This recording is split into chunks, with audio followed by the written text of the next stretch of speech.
your ability to connect to other youth, the fact you are young, that really matters, because you, without any doubt, will inherit the earth.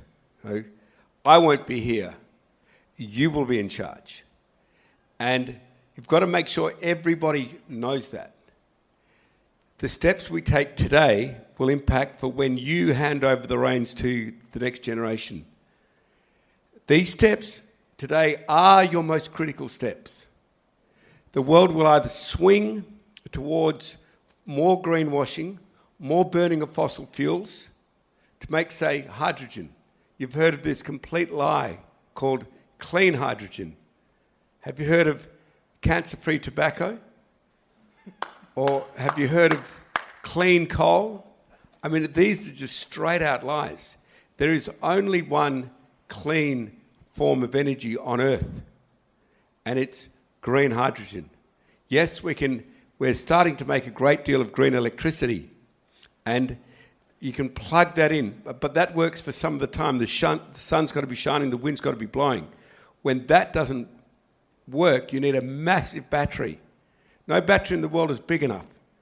The battery in the world which is big enough is the biggest medium on the universe, the biggest medium in the world, and that happens to be hydrogen. So we can store all the energy we ever want in hydrogen during the evening, and we can send it back out during the day when we need it, or we can store it during the summer and send it back out in the winter when everyone needs to heat their homes. It is the bulletproof fuel, and it will never harm the planet. The problem was we couldn't define what it was. Until we can define what it is, no one can agree on it. Grace and I have just been through this massive campaign called Modern Slavery. Who's heard of modern slavery?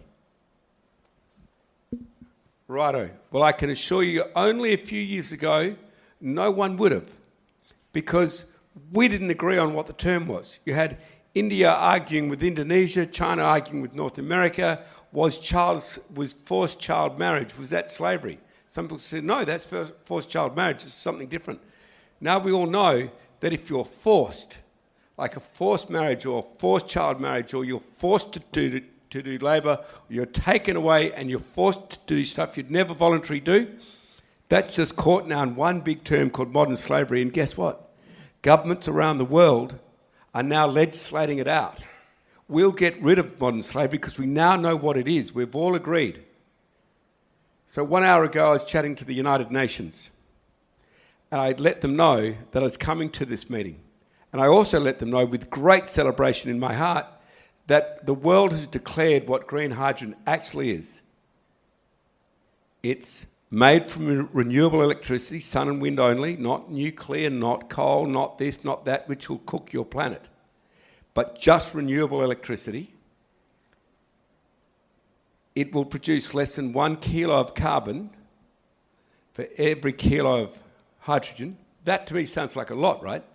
Until you think, hang on, steel made from hydrogen produces next to no carbon. Steel made from coal produces 26 kilos of carbon for every kilo of steel. 26. If you burn oil or coal to make hydrogen, it produces 16 kilos of carbon for 1 kilo of hydrogen. So the only fuel we must use is green electricity to make green hydrogen. And it, of course, respects the environment, respects human rights, and no slavery. So that term is now accepted. And when I was speaking to the United Nations, I put to them, I'm going to suggest to this youth group, as the founding members of Youth for Green Hydrogen, because that's what you are, that you guys get together and you petition the United Nations for representation in United Nations Youth for a session in New York in September. Youth for Green Hydrogen. If you can collectivise yourself into that, I will help get an audience with the Deputy Secretary General or the Secretary General, and we'll push to get a seminar or a session in the United Nations annual conference in September in New York. If we can achieve that, team, if we can achieve that, then you've got COP27 in Egypt after that in November. Okay? And then we get really serious, because COP is about stopping global warming. All the world comes together. And if we have a United Nations endorsed Youth for Green Hydrogen in September, and we present it in November at COP27, then everyone has to take into account that actually the youth of the world does not want to inherit a world which is burning, a world which is drying out, a world which is heating up. You are going to inherit, because you are demanding it now, a green hydrogen world. So I want to leave you with that thought. Jonas, where's Jonas?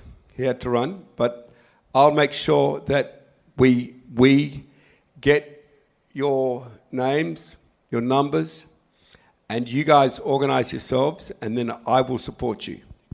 Okay? That's my idea.